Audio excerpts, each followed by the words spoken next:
What's up, guys? Welcome back to Mike's Universe. Today we're going to talk about Rick and Morty's Season 4 finale. Season 4 has been a wild ride, with a huge range of episodes from silly throwaways, toilet humor, and the most meta episode of an already self-referential show, which teased fans with a torn-up canon. But the finale star Mort Rick turn of the Jerry delivers the lore and continuity promised by those old unfinished story arcs and an interesting answer to the question whether or not Beth is a clone. Every single mother of the Smith family has been steadily gaining confidence through the season, except for Rick, who has remained stubbornly stagnant.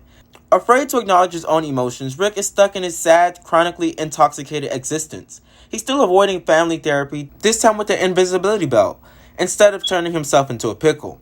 As usual, Beth is choosing to avoid the conflict, arguing with Jerry instead of her father. He's an easier target, and it doesn't help that he happens to be a moron. But Space Beth isn't as tolerant as her domesticated counterpart, and after discovering a bomb inside her neck, realizes she might be a clone and returns to Earth to confront Rick. It's interesting to see how much Space Beth resembles Rick, at least the old and earnest Rick. During his prime, Rick echoed Luke Skywalker and saved the universe, before coming to the conclusion that the intergalactic power struggles are endless and he'd rather entertain himself with wacky misadventures rather than endlessly fight injustice. He's bored by Space Beth's war stories, mockingly comparing them to Star Wars, but envies her wanted status.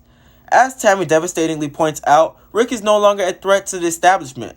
A bug's life is short, and Rick Sanchez has faded into memory, a ghost that haunts war veterans. As Rick desperately tries to avoid the impossible, refusing to clarify who is the clone, the two Beths bond over their shared anger. They're both desperately seeking their father's approval. One living his dream, the other living with Rick, tolerating his refusal to emotionally engage.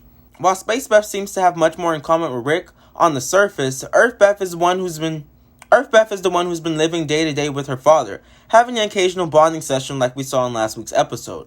It's pretty revealing that Rick mistakenly referred to Earth Beth as real Beth, not because he knows, but because he feels closer to her. While Morty and Summer are fighting over the invisibility belt, finding the weakness in the Death Star, Jerry has some of the finest moments. The scene where he drops the gun just might be the most hilarious thing he's ever done. As Bud Person, now known as Phoenix Person, rises from the ashes in his cyborg form, it's clear that Rick never expected to deal with his old demons, and he's not ready to face his former friend. The battle between Rick and Phoenix Person is one of the best fight scenes of the series, an ever-escalating game of rock, paper, scissors, with one insane sci-fi gadget after another. But even the combined power of both Beths can't take down Phoenix Person, and second before Rick is slaughtered, Jerry steps in to save the day with corpse puppetry. As the first episode of the season revealed, Rick really can't die. He has more than one backup body, but Jerry has shown himself to be an unexpected hero, overshadowing Rick more often than expected. Say what you want about Jerry, the man is pathetic, annoying, and a coward, but he understands his limits while Rick keeps overestimating his own abilities, always under the illusion that he has everything under control. Jerry has no trouble expressing his love towards the family, although it's often not felt back. The family has saved the day and Earth, meaning there's only one thing left for Rick to do, and that's to provide the answers to the burning question that has fueled 1,000 clickbait YouTube videos. Which Beth is the original? Well, it doesn't matter. The question is meaningless, and the answer was never important. The two Beths have come to a mutual understanding as both are living very different, equally valid lives. Raising a family and healing broken marriage is just as difficult as saving the universe, if not so more. The two versions of Beth reflect those fateful moments in life when they make a life-alternating decision and become somebody else in the process. There is no real Beth. The original Beth was already left behind long ago. When Rick and Morty switch universes after destroying human civilization, in fact, we don't know how many times this has happened, off-screen or in the past. We don't even know if that's the real Jerry. Remember when Rick seemed to swap Jerry around after picking up after our daycare? To be honest, we don't even know if that's the real Morty.